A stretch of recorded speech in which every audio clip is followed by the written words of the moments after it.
in just a few minutes. Thanks, Mike. Loved it. Yes. Palisadro Phil. Palisadro Phil. I think you should call Palisadro Pat.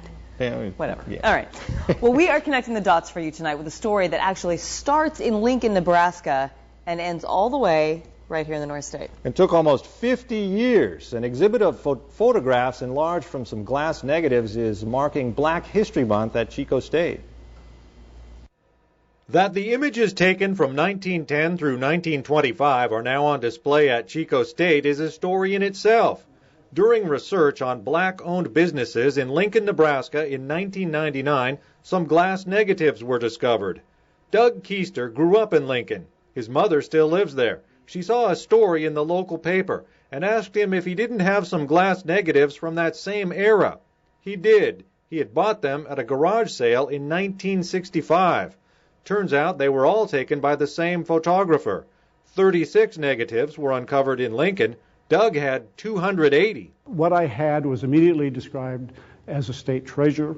Articles ran in the newspaper, magazines, Newsweek magazine, and it became a very, very big story. Black and White in Black and White is being sponsored in part by Chico State's Diversity and Inclusion Department as part of Black History Month. The photos themselves are so powerful, and it just illustrates so many different emotions and history of people, within our Black African American community, and I just like the emotion that's illustrated within the pictures.